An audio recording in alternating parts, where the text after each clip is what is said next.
Olá, boa noite. Começa a última edição do Agrodebate dessa semana, né? Semana terminando, sextou. Obrigado pela sua companhia, que já está ligada aqui no canal AgroPlus. Deve ter gente que ficou assustada aí. O programa segue, viu? Estamos hoje a edição 168 do programa, viu? Já foram 168 programas por aqui. E hoje, 6 de junho, sexta-feira, estamos aí com mais informações, mais uma hora de debate sobre o agro, para você de casa ficar muito bem informado, você das fazendas e regiões rurais também, nos acompanhar, seja através da televisão ou dos streaming, né, que você pode nos assistir pela internet também. Bom, vamos lá aos destaques do programa de hoje, que só está começando. A gente vai falar hoje sobre invasão do MST, mais uma vez, inclusive tem imagens, tem entrevistas sobre isso que a gente conseguiu aí de um site lá do Paraná, que é onde acontece essa invasão, que começou ontem, quinta-feira, em uma fazenda lá na área rural da cidade de Umuarama, na cidade do Paraná, e a gente vai tentar entender como que acontece essa ocupação, porque até onde estão certos, até onde estão errados, e eu acho que você vai ficar muito surpreso com a entrevista que você vai ouvir, que está lá no site O Bendito, e a gente vai trazer para você aqui no Agrodebate. A gente vai falar hoje também sobre entregas de fertilizantes. Esse número cresceu, viu? Cresceu 9%. E tem crescido, né? Isso porque existe uma expectativa de super safra cada vez mais. Eu quero perguntar daqui a pouco para os nossos especialistas se, na opinião deles, esse crescimento da entrada de fertilizantes aqui no Brasil está relacionado também com o crescimento da área que é plantada, com a expectativa dos produtores, se eles pensam, se tem a ver com a cabeça do produtor rural que pretendendo fertilizar, tornar a terra mais fértil, é mais produtividade. Vamos tentar entender tudo isso um pouco, né? E também a gente fala sobre, finalmente, o Brasil recebeu o certificado de livre de febre aftosa. Era só o que faltava, né? Na semana passada a gente falou sobre isso, falou que essa semana, inclusive, ia receber. E, de fato, hoje de manhã, lá em Paris, o presidente Lula, junto com o ministro Carlos Favaro, receberam o certificado que representa, né, de fato, essa autorização, digamos assim, né, essa certificação, pronto, do Brasil livre de febre aftosa sem vacinação. Seguimos o programa de hoje para participar. Seu Bianco, que é especialista em negócios, chega aqui conosco para compor a nossa bancada tríplice digital. Seja muito bem-vindo, seu Bianco. Boa noite. Boa noite, Jossan. Boa noite, doutor Daiane. Boa noite a todos que nos assistem. Realmente o MST colocando as cartas, as mangas de fora. Mas acredito eu que isso é mais um grande erro desses que se dizem produtores rurais. Daiane, seja muito bem-vinda. Daqui a pouco eu abro espaço para o MST, mas fazendo uma pergunta do que eu estava falando aqui na introdução do programa. Será que esse aumento nas entregas de fertilizantes está ligado a quê, hein? Seja bem-vinda, boa noite. Boa noite, Jossan. Boa noite, Bianco. Boa noite a você, telespectadores. Tem alguns fatores que podem estar relacionados a esse aumento de fertilizantes, né? Um deles até a forma de plantio, o manejo, né? A escolha, às vezes, incluir um pouco mais de fertilizante, ou o período também de tempo. Mas aí a gente vai ter que falar com mais calma daqui a pouco. Tá certo, então vou fazer o convite, já que a gente está pronto aqui, o programa está só começando, tem ainda mais aí, 50 e alguns minutos aí de debate por aqui, então fica com a gente, o programa só está começando. Vamos debater o agronegócio?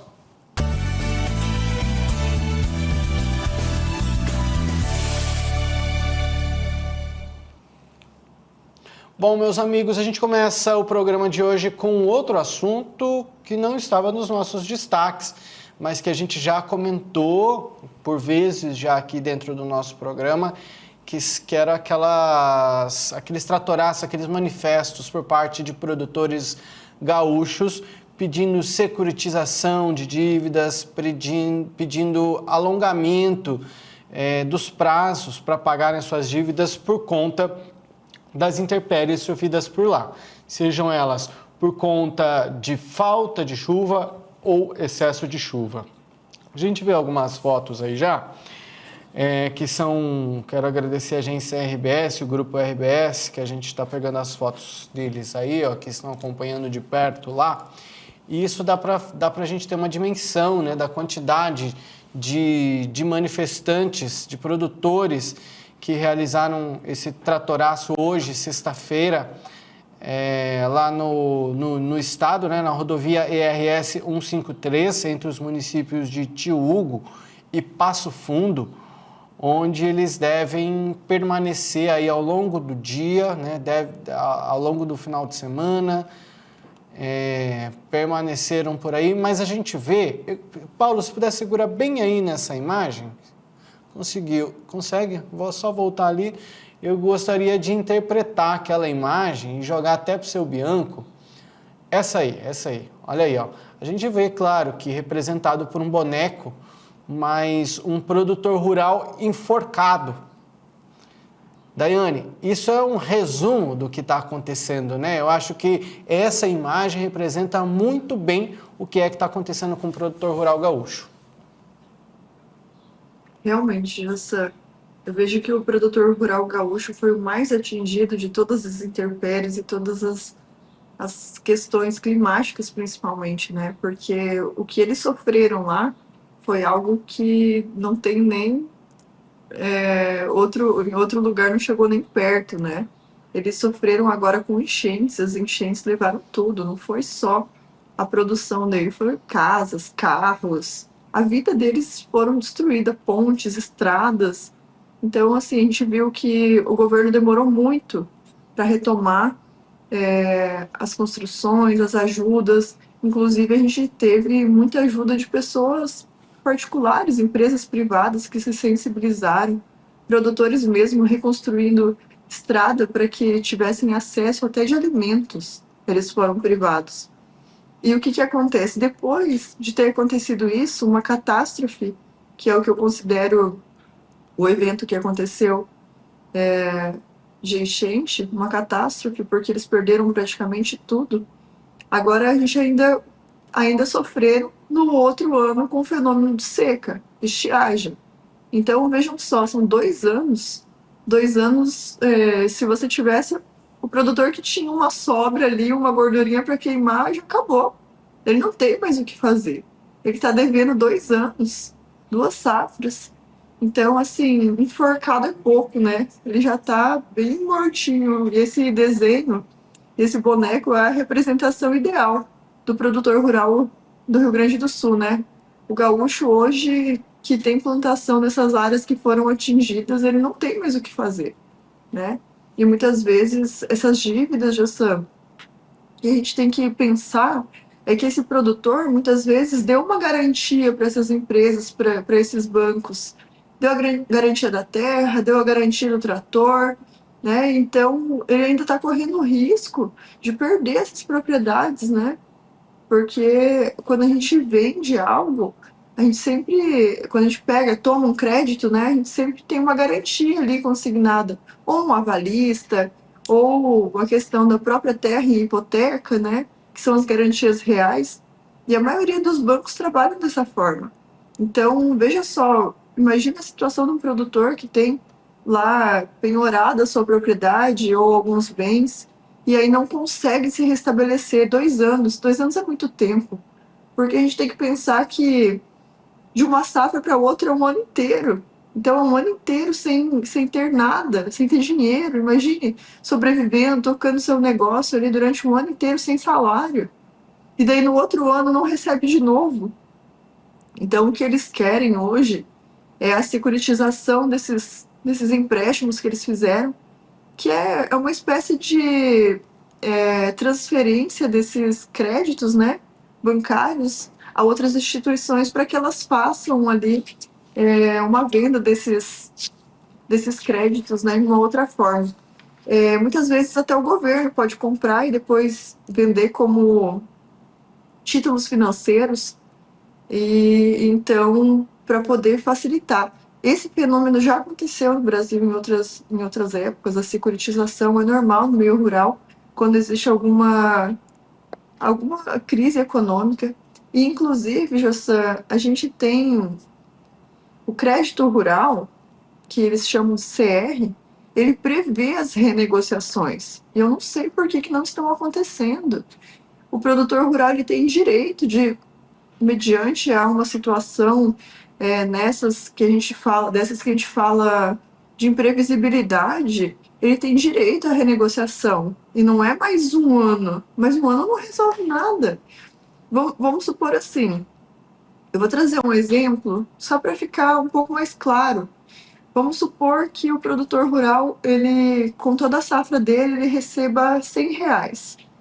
Então, esses R$ 100, ele tem ali até o próximo ano de novo, em fevereiro, que ele vai receber os próximos R$ 100. Ele tem que passar o ano inteiro com aqueles R$ 100. Aquele ano, ele não recebeu R$ 100, ele ficou sem. O próximo ano, ele não recebeu R$ 100, ele recebeu 20, porque ele quase não colheu. Então, ele está sem salário. Imagina as contas de todos os dias. É conta de funcionário, é conta de carro, é conta de luz, é conta de água, é conta de supermercado. Ninguém espera para comprar. Vai no supermercado e tenta ficar devendo 2 anos para ver o que acontece. Vai no banco e usa o cartão e fica 2 anos sem pagar para ver o que acontece. Não tem como. Não tem como. E quem que vai querer financiar quem está devendo? Qual é o banco, qual é a cooperativa que vai fornecer mais crédito? Quando você está com uma dívida em aberto, é necessário você fazer uma renegociação para conseguir novos créditos, porque senão o nome vai para os cadastros, né? Vai lá para o SPC, vai para protesto, e as pessoas não conseguem refazer seu nome, refazer os créditos para conseguir dar continuidade na atividade. Isso é muito triste. É muito triste a realidade rio-grandense, que ainda não tem nem todas as suas estradas. Eu fui para o Rio Grande do Sul não tem muito tempo e ainda tinha pontes que não estavam passando. Ainda estavam fazendo desvio de 100 quilômetros às vezes por causa de que está faltando ponte. É um descaso do governo federal com o Rio Grande do Sul. É um descaso. Então, o mínimo que eles querem é que essas securitizações sejam feitas com parcelamento por 20 anos. E você viu, Jossan, na reportagem, que ali eles falam de uma dívida estimada de 60 bilhões. E você lembra quanto que o governo estava fornecendo? 100 e poucos milhões. Né? Não cobre nem o começo ali do problema. Então a gente vê que era uma discrepância. Eles estavam lá no Ichuí e o outro lá no Iapoque. Né? A distância era muito grande da necessidade e da possibilidade. Então o que a gente tem que ver é que essas demandas, nenhuma situação de emergência. O que a gente vê em outros países, em outros governos? Quando existe uma situação de catástrofe, o governo se empenha em ajudar, em fazer as coisas, em resolver. Afinal de contas, aqui os produtores não estão pedindo dinheiro, não. Eles estão pedindo uma ajuda para que eles possam negociar de uma forma possível, para eles restabelecerem a sua situação econômica. Porque eles precisam voltar a investir. E o governo vai voltar a ganhar também. Então, aqui ninguém está pedindo nada, eles só estão pedindo mais prazo, porque eles precisam retomar a atividade, retomar as condições deles financeiras, para que eles não percam tudo, né? Afinal de contas, às vezes, quando você entrega ali seu bem como garantia, aí vem o banco e vai tomar por muito menos, né? A sua área vale 500, aí eles vão lá, leilão a 100. Então é um problema, porque as pessoas vão refazer as suas vidas que forma, né? Então, e depois até para pagar advogado para fazer defesa, que está caro também. Então, para tudo a gente precisa de dinheiro. Eu não estou falando mal da minha classe, não. Eu só estou falando que a pessoa precisa de dinheiro para tudo, né? Ela não pode ficar sem dinheiro para viver, para os negócios, ela não pode ficar aleatória as coisas que estão acontecendo. Então, assim, a falta de dinheiro tira a dignidade, tira a prosperidade de um lugar. Então, o que aconteceu não é uma coisa comum. E eu acho até que o governo deveria estender isso para o mesmo problema ter acontecido com outros produtores. Mas o governo está se lixando, né? Literalmente. Está deixando lá os produtores se enforcar lá no trator e se lasque, né? Não está nem aí com essa situação. Se eles não estão nem aí numa situação de catástrofe, imagine só uma situação mato-grossense que a gente vê também que não tem a menor possibilidade, não veio nenhum projeto de refinanciamento da seca do ano passado, a gente não teve nenhuma perspectiva. A perspectiva que a gente teve é que o Plano Safra desse ano está com juros altíssimos. Então, assim, quem ficou devendo lá atrás, agora é que paga mesmo, né? É uma situação muito crítica. Então, é muito válido que o Rio Grande do Sul continue esses trabalhos, continue fazendo essas manifestações, não pare. E cada vez mais tem sido aderido, né? Já chegaram em algumas rodovias em torno de 300 tratores, estão fechando, estão fazendo a manifestação pacífica.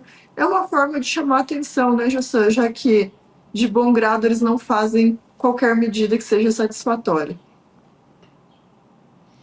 Muito bem, a Daiane falou muito bem, seu Bianco, e complementando com a fala dela, numa reportagem que está no site GZH, que é o Gaúcha ZH, que é muito conhecido, inclusive, lá no Rio Grande do Sul, fala dessa medida que foi aprovada pelo Conselho Monetário Nacional, né, no dia 29 de maio, que a gente noticiou por aqui, que confirmou a prorrogação dos vencimentos das parcelas de financiamento para custeio e investimento de produtores do Rio Grande do Sul, no âmbito do Plano Safra, e a medida havia sido aprovada pelo governo federal, né, após meses de negociação. Vamos lá, com essa medida, o prazo de pagamento, segundo o site, das operações de custeio prorrogadas poderá ocorrer em até 3 anos, e as parcelas de investimento com vencimento em 2025 poderão ser prorrogadas para até 1 ano após o vencimento contratual.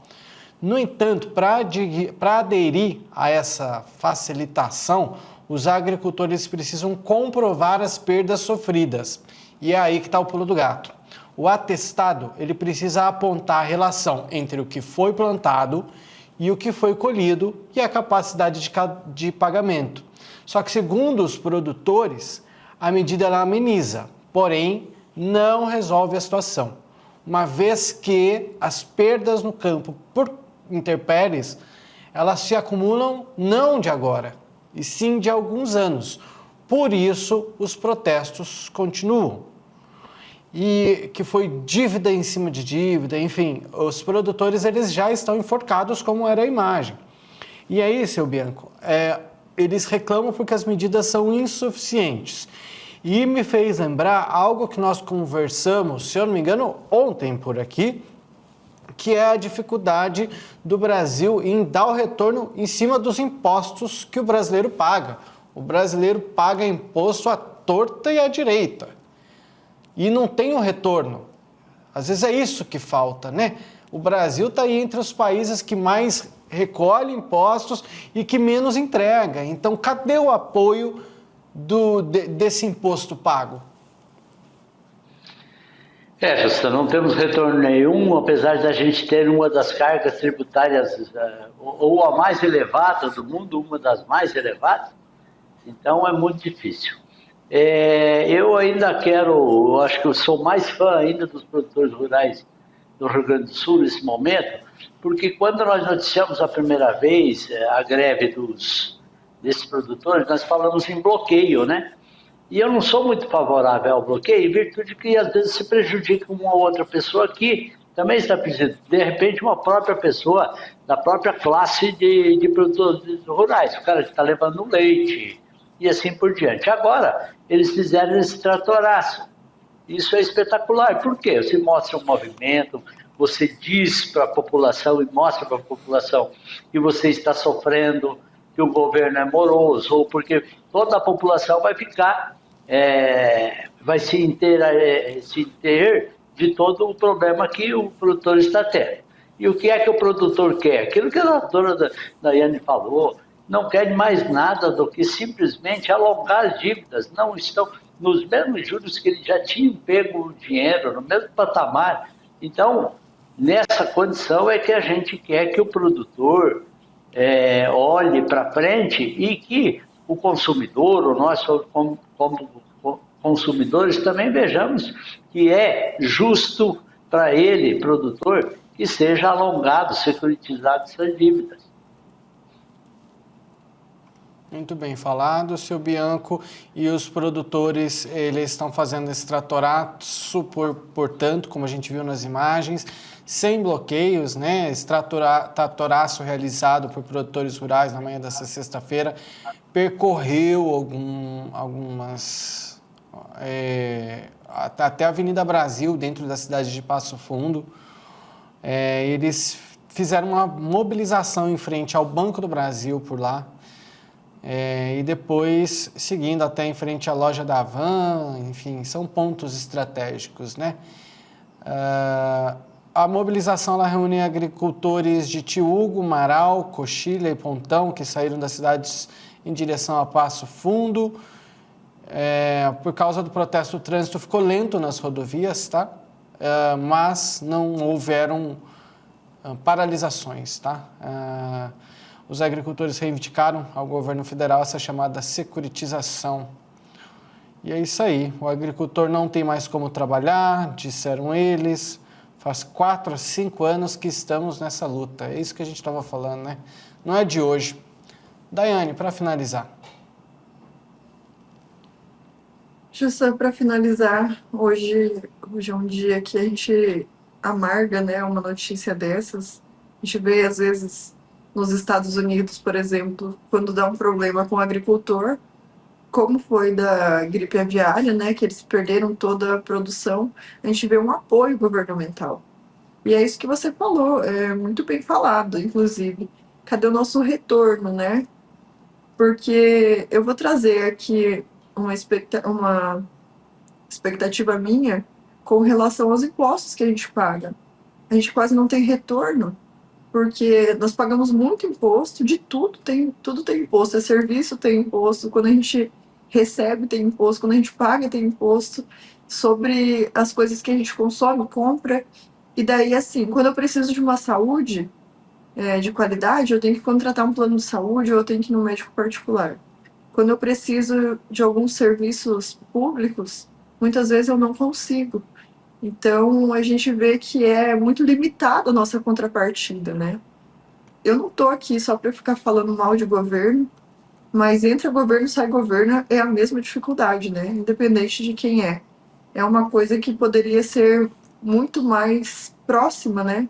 Ao consumidor, ao público, que tem pagado tão caro, né? Muitas vezes a gente vê aí o IOF que ainda está naqueles tetos máximos que vai prejudicar muitas negociações do Brasil também. E a gente não tem visto nenhuma pressão popular com relação a isso, né? Parece que a gente, às vezes, senta em cima do problema e só traz aqui um comentário e, de repente, isso se apaga. Então, que a gente procure também nossos representantes para que eles pressionem, né? Para que esse tipo de coisa não aconteça, não evolua. A gente tem que se movimentar também, formar grupos, formar frentes, para que a gente tenha uma melhora também e não pague tanto imposto.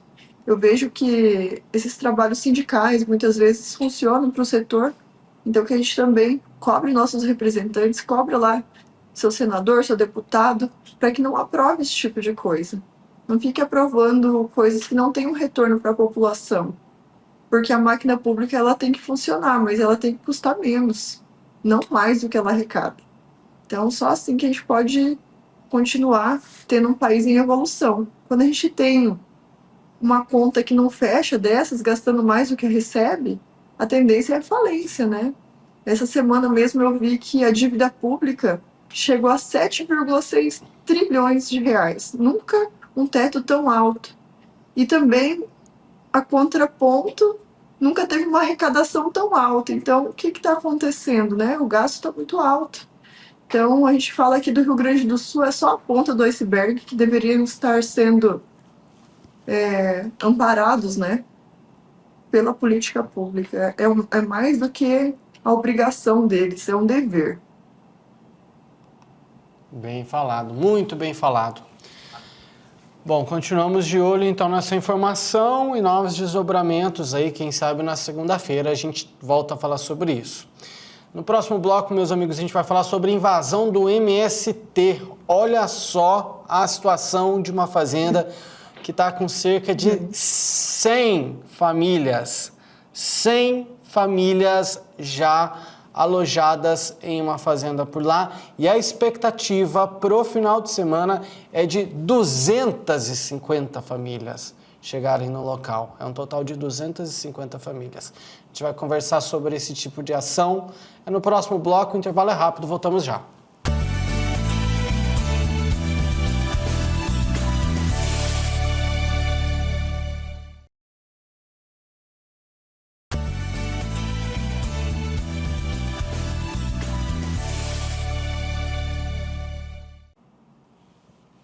O Agrodebate está de volta, obrigado a você que continua conosco e a você que chega agora. Nem sai daí você que está chegando, porque tem muita coisa ainda para acontecer no programa de hoje. E não esqueça de interagir conosco através do nosso WhatsApp. Aponte a câmera do seu celular, clique aí no link que vai aparecer na sua tela, assim que você apontar a câmera aí para o QR Code.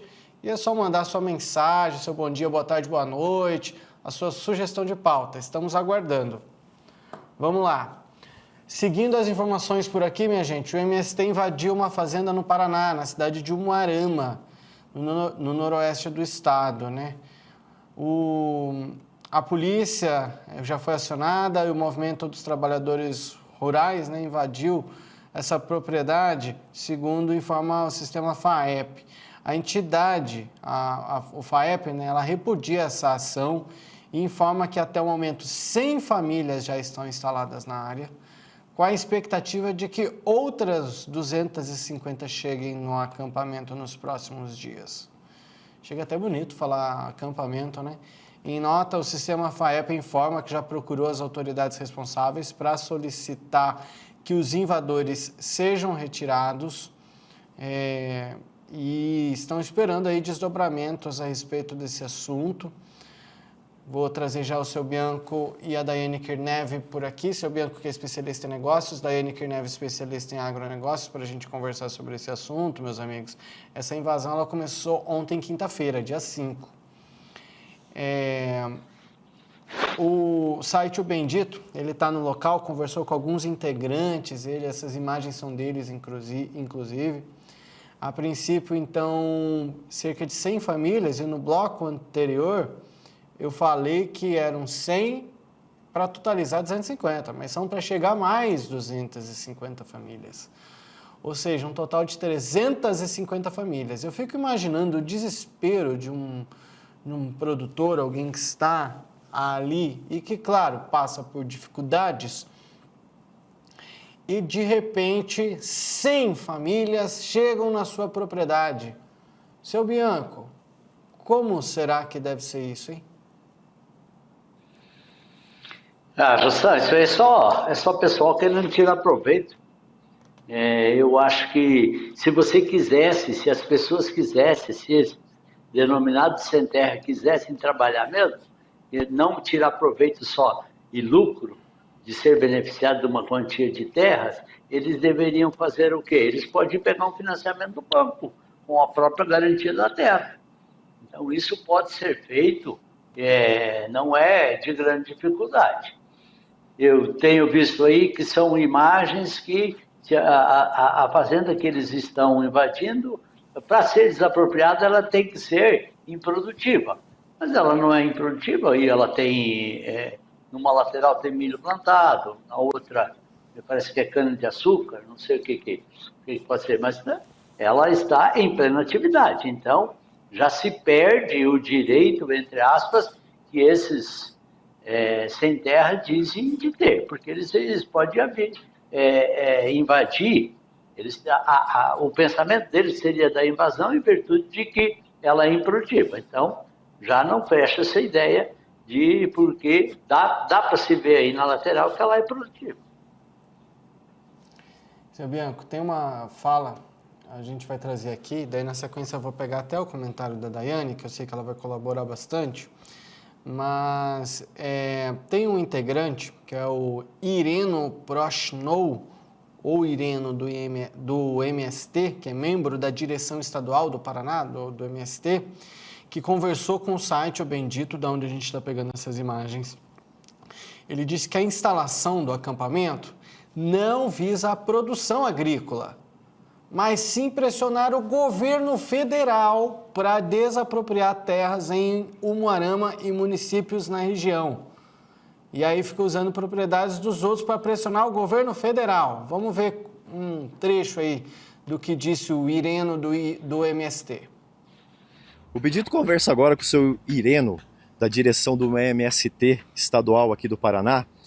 Ele está juntamente aqui com algumas famílias que chegaram aqui a uma propriedade na estrada Três Placas, em Umuarama. Seu Ireno, qual que é o objetivo da chegada dessas famílias aqui em Umuarama? Nós estamos aqui porque a primeira coisa é a necessidade de se fazer reforma agrária no Brasil e também no Paraná, e também aqui em Umuarama, né? A gente sabe que nós temos 4 milhões de famílias sem terra no Brasil, e a gente sabe também que só vai sair reforma agrária se os trabalhadores se organizarem, independente de quem está no governo. O MST organiza os trabalhadores para cobrarem do governo federal, do INCRA e também do governo federal, que se faça uma distribuição de terra, e com essa distribuição de terra a gente possa fazer com que os trabalhadores tenham terra para produzir comida, para eles sustentar e também sustentar a nação brasileira. Nós viemos para cá, nós conversamos com um companheiro nosso que é dono desse sítio, e ele nos alugou um pedaço de terra para nós fazer o acampamento. O objetivo nosso é a gente fazer um acampamento, juntar as famílias que precisam de terra e organizar e fazer com que essa organização faça com que o INCRA venha para a região e faça vistoria nas áreas e descubra as terras que são improdutivas, as terras sem documento, as terras públicas, as terras de grandes devedores para a União, e faça o assentamento das famílias que precisam de um pedaço de terra. A chuva atrapalhou um pouco, mas a previsão da direção do MST no Paraná é que 100 famílias, cerca de 180 pessoas, cheguem até aqui, né? A chuva sempre é bom, né? E eu acho que nós podíamos ter bem mais companheiros e companheiras aqui, mas nós já temos em torno de umas 180 pessoas, e amanhã e o decorrer dos próximos dias deve chegar muitas famílias sem terra que vai nos procurar para vir se organizar e conquistar a terra que tem direito. No momento, a intenção... E aí, Daiane?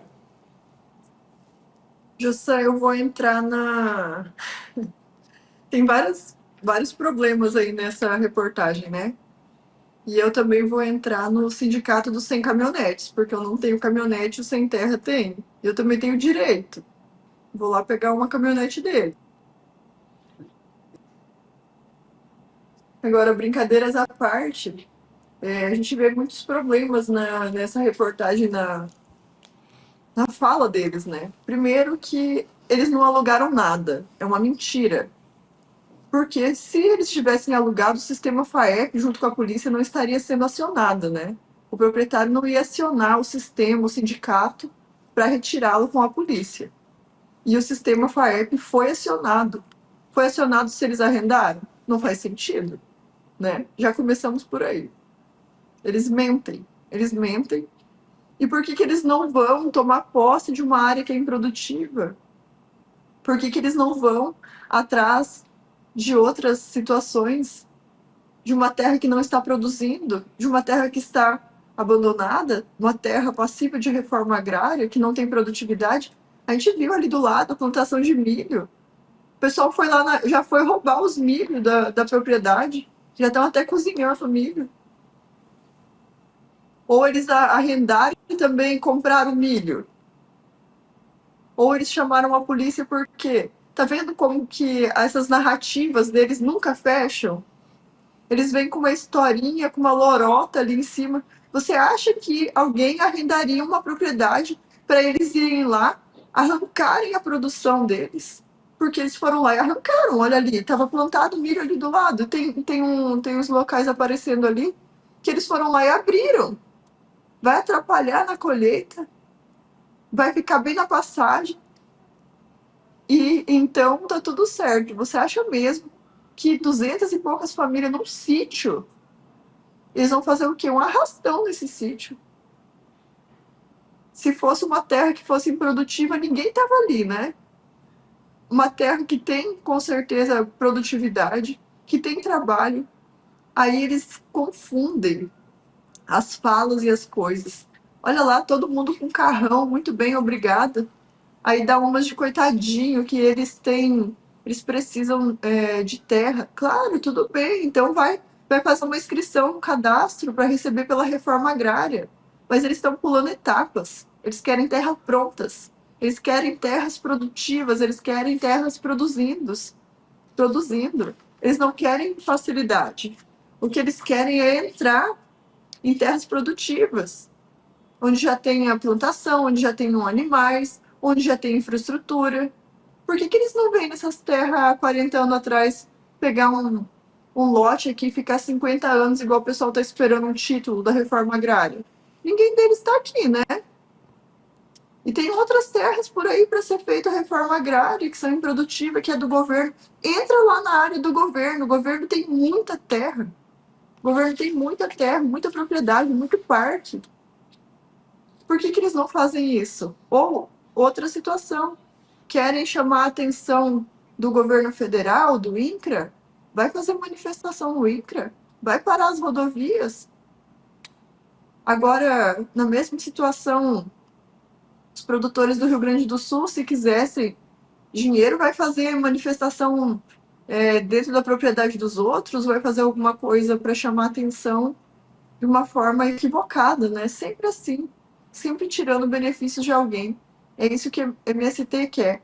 E eu tenho um dado aqui que é até interessante, que só nesse semestre de 2025 foram 62 invasões de MST em terras produtivas, todas com propriedade, todas com atividade rural funcionando, ou seja, todas exercendo a função social de propriedade. Então, por que eles invadem essas propriedades? Porque valem mais, né? E por que eles querem chamar a atenção do governo? Vai lá em Brasília, vai na sede do INCRA, vai fazer manifestação lá. Por que eles não fazem? Ficam aí gerando caos nas propriedades, porque eles já querem propriedades prontas. Porque muitas vezes eles ficam lá ameaçando as pessoas que estão lá, porque o governo defende isso. Essa quantidade de invasões que teve esse ano, 62, foi maior do que do período de 2019 até 2022 inteiro. Porque o governo apoia esse tipo de coisa. Apoia a situação do MST, apoia o vandalismo, apoia a criminalidade. É isso que eu posso falar de um movimento desse. Não é um movimento que tem um interesse lícito, porque se fosse eles não invadiriam uma propriedade privada, porque isso é crime. Seu Bianco, teve até batismo, tá? Desse acampamento já, tá? Ontem, por volta das 4h30, alguns dos membros que se instalou lá se juntaram em um círculo, teve uma cerimônia, uma solenidade de batismo do acampamento. O nome escolhido foi Assentamento Benedito Gomes, em homenagem a um dos membros do MST que faleceu no ano passado. Jussan, aproveitadores do meu entender, porque na entrevista do rapaz aí, ele fala que 4 milhões de famílias do Brasil que precisam de terra, que não tem terra. É uma família, teoricamente, seria composta de o casal e mais 2 filhos. Então, 4 vezes 4, 16 milhões de pessoas. Então, quase 10% da população brasileira está precisando de terra. O governo sabe que isso, o próprio governo do PT sabe que isso é uma mentira. Então, por que é que ele não arruma terra para esse pessoal? Porque esse pessoal não tem, é um grupinho de pessoas que quer fazer um alarde. Teria uma maneira muito fácil de se entrar de se arrumar terra para quem realmente quer produzir. A pessoa teria que ser o quê? Um arrendatário, a pessoa que hoje planta Para o pessoal da porteira de fora, aí, o que é um arrendatário? É o cara que aluga uma terra igual se aluga uma casa. Ele não tem a casa, ele não tem a terra, ele aluga e paga um aluguel para essa terra. Então, essas pessoas que já estivessem trabalhando com esse aluguel, como um arrendatário há 5, 10 anos, aí essa pessoa merece a terra. Essa pessoa, o governo teria a obrigação assim, de financiar uma terra para essa pessoa. Por quê? Porque ele tem o perfil de produtor rural. Agora, se você for pesquisar todas as pessoas que estão aí, ou esses 4 milhões de famílias que eles dizem, esse pessoal tem perfil agrícola, é produtor rural. Mesmo que você dê terra para essas pessoas, elas não vão conseguir fazer com que essa terra consiga produzir. Não se sabe produzir, eles não sabem produzir, eles não têm o perfil de produtor rural, de agricultor. Então não adianta. Agora, se quer fazer uma reforma agrária justa, no meu entender, classifique eles exatamente. Hoje é tão fácil você pegar o histórico de uma família, o histórico de uma pessoa. Você sabe tudo o que ele fez aí nos últimos 10 anos. Se ele for um produtor rural e se ele for um arrendatário que ele não teve os recursos, eu concordo plenamente que o governo arrume financiamentos a longos prazos para que a pessoa, com o suor da própria terra, pague o próprio investimento que ele está fazendo. Aí, Daiane, pode ir lá. No Brasil existe até um banco que financia essas propriedades pequenas para a agricultura familiar, que se chama Banco da Terra, tá? Então, tem essa possibilidade também, as parcelas são baixas, o juro é super baixo. Então, quando a pessoa quer, tem instrumentos, tem meios de conseguir de uma forma legal. Interessante. Vai lá, seu Bianco. Esse Banco da Terra, o financiamento, se você pagar as prestações em dia, você tem até dedução de 90% do valor da terra. E isso prova que a pessoa está lá dentro trabalhando. Então, por que não fazer isso? Por que não entrar nesse sistema que seria adequado? Agora, veja se essas pessoas que estão lá, eles querem realmente fazer um financiamento para a sua terra. Eles querem a terra gratuitamente, e além da terra, eles querem mais, uma casa para morar, tudo, que não tem a infraestrutura toda que o governo dê a eles. Vamos ressaltar também a ênfase também dos nossos governantes. Vamos pegar exemplo do governador do estado de Mato Grosso, Mauro Mendes. Política de tolerância zero para invasores de terra. Tentou até a criação de uma lei, né, para impedir, porém o STF declarou inconstitucional a lei estadual, né, que punia os invasores de terra. Mas a atuação da polícia, monitoramento e tudo mais impede ou pelo menos diminui essa ação que não está nem um pouco ligada com coisas boas. Então, o que a gente precisa disso é de governantes que governem por nós e não pelos outros, parafraseando Daiane Kirnev aí, né, Daiane? É muito fácil chegar na área que já está produtiva. Chegar numa área que não está produzindo, ninguém quer para começar do zero. Manda esse povo lá para Angola. Será que não seria uma boa alternativa? Uma boa alternativa, Jossan. Concessão de terra por 60 anos. Vão ter terra para todo mundo. Mas vai lá enfrentar, né? Será Muito que eles bem. vão querer, Jossan? Aí quero ver, hein? Acho que vai ter questionamento. Vai aparecer desculpa, vai aparecer pelo em ovo, vai aparecer chifre na cabeça de cavalo, vai aparecer um monte de coisa aí no meio dessa história, hein? Gente, vamos fazer mais um último intervalo comercial de hoje. No próximo bloco, a gente vai falar sobre entrega de fertilizantes. Cresceu 9%. Vamos falar sobre isso e tem mais um assuntozinho ali para a gente comentar. A gente volta já.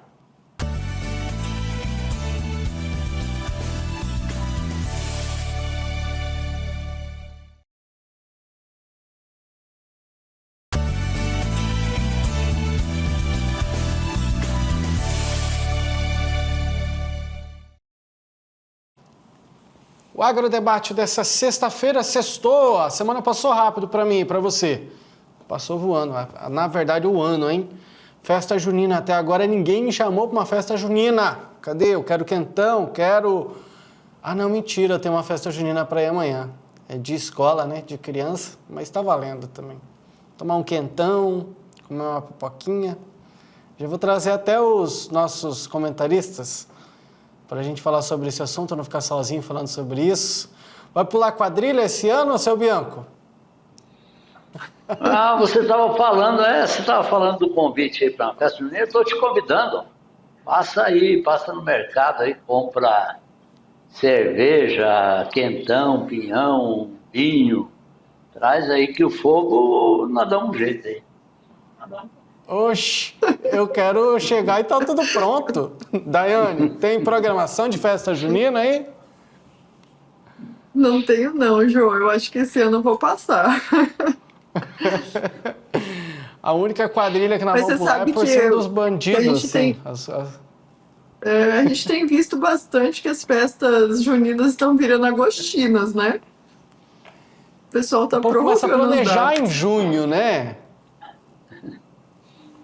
Eu acho que deve ser por causa do período de colheita. Período de colheita. É.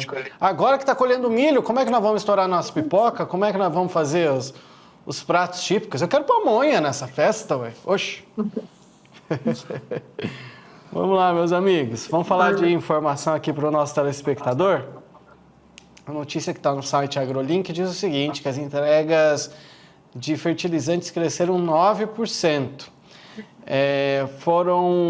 As entregas de fertilizantes no Brasil somaram 9,44 milhões de toneladas no primeiro trimestre desse ano 2025, representando um crescimento, portanto, de 9,1% frente ao ano passado, ao mesmo período do ano passado, ao primeiro trimestre.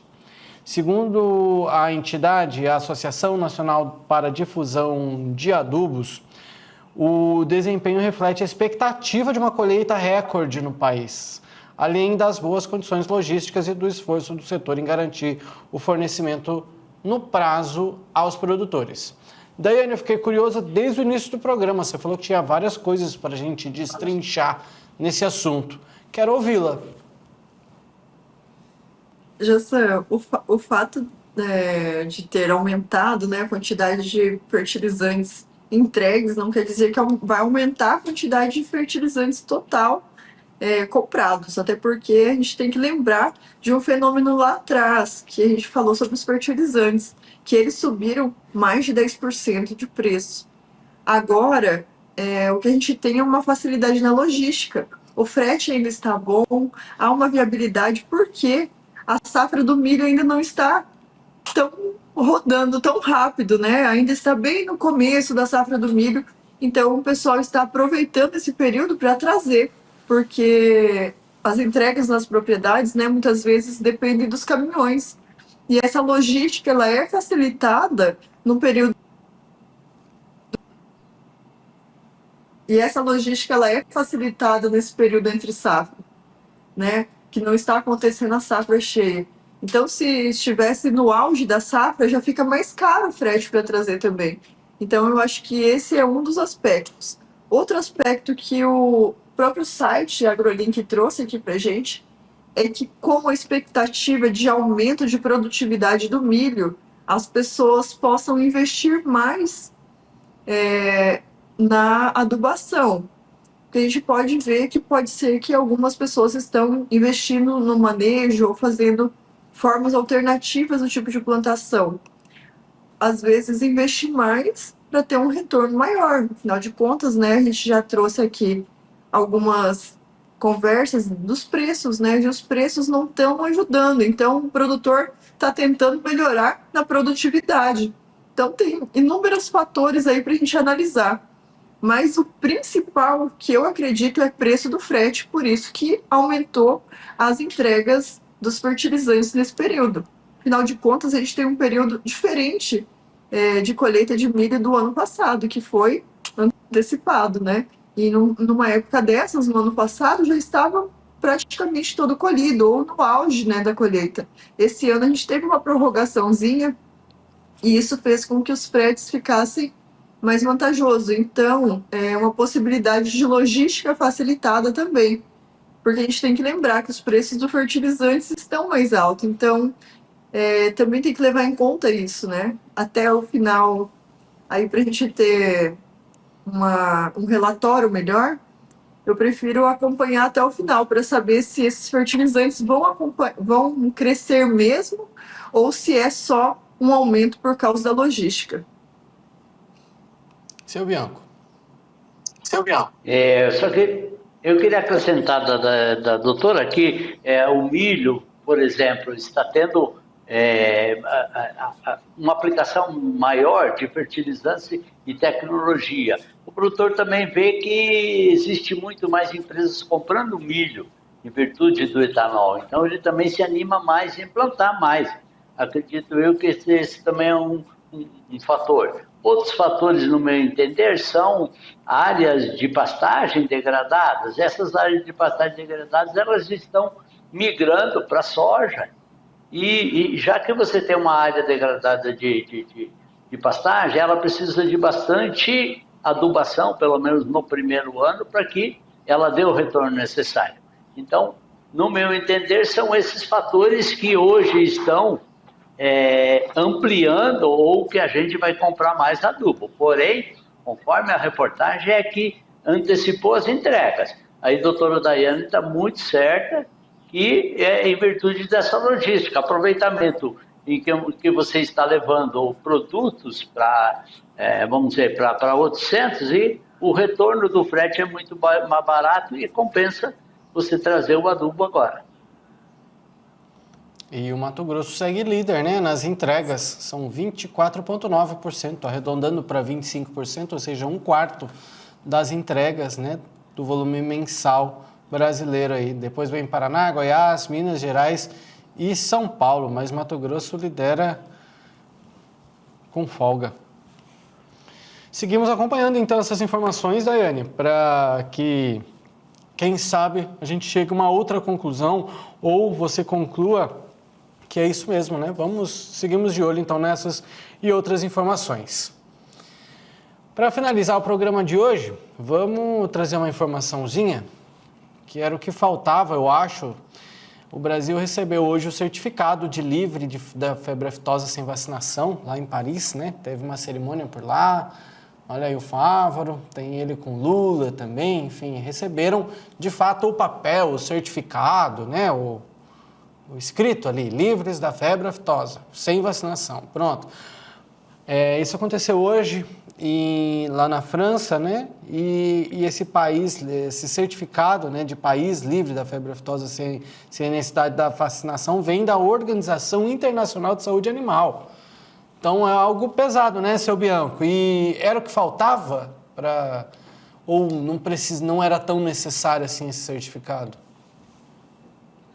Esse aí é o documento para sair na foto, né? Mas está certo, é o que a gente precisava mesmo, e especialmente, veja como, especialmente na França, que o Macron fala tão mal dos nossos produtos, e ontem o presidente perdeu a oportunidade de falar para ele, olha aqui, vamos receber o certificado, isso aqui prova que nós temos muita qualidade.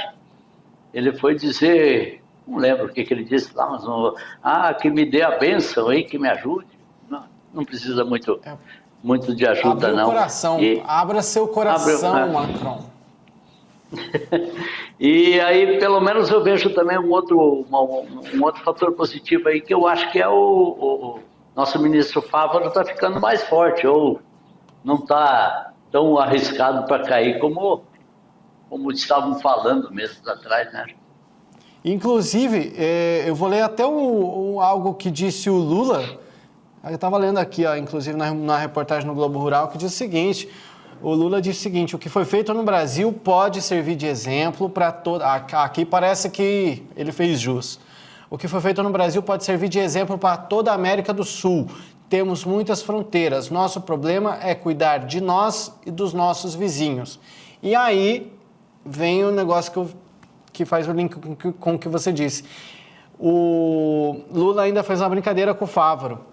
Disse assim, o Lula disse assim, ele, o Fávaro, garantiu o ministério até o começo do ano que vem, para depois sair e ser candidato. Olha aí. Daiane, para finalizar... Jossan, isso nos ensina, né, que nem tudo que falam é verdade. Olha só, o Macron veio falar mal da carne bovina brasileira e o Brasil está recebendo lá na França, no país dele, um título de livre de febre aftosa sem vacinação. Eu vejo bem, será que é contraditório as falas? Não, eu vejo que essa tentativa de descredibilizar alguém ou algo sempre vem de baixo.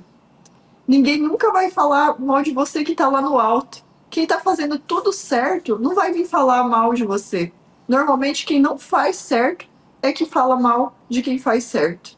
Então, que a gente aprenda a lição e que eles também aprendam, porque está dentro da casa deles, deveriam ter vergonha de ficar falando essas coisas do Brasil e dos nossos produtos. E eles só falam mal porque eles não fazem. Isso é uma grande lição para mim e para o telespectador também que nos acompanha, que ele possa estar atento a essas falas mentirosas, que falam mal dos nossos produtos. E agora, olha só, o Brasil recebendo uma certificação de qualidade. E quem deveria estar recebendo essa certificação são os pecuaristas. Esses sim, meus amigos, vocês estão de parabéns, porque vocês que fizeram o dever de casa muito bem feito. Então, parabéns a vocês, pecuaristas, por esse certificado. Só fala mal dos outros quem tem tempo para falar. Enquanto isso, quem está buscando qualidade não tem tempo para sair falando aí aos ventos. Obrigado, seu Bianco, por hoje. Obrigado, Jossan. Obrigado, doutor Daiane. Obrigado a todos que nos assistiram e até segunda-feira. Daiane, obrigado mais uma vez também. Obrigada, Jossan. Obrigada, Bianco. Beijo, Lavínia. Beijo, Pietro. Até a próxima. Beijo, meus telespectadores. Espero de vocês também. Né, Jossan? A gente está aguardando as mensagens lá no QR Code. As mensagens, é só mandar lá no WhatsApp. Estamos no aguardo. Bom final de semana, meus amigos. Tchau. A você ligado aqui na gente, não se esqueça que está aqui o nosso QR Code. Escaneia, manda seu zap. Tchau. Bom final de semana. Até segunda-feira.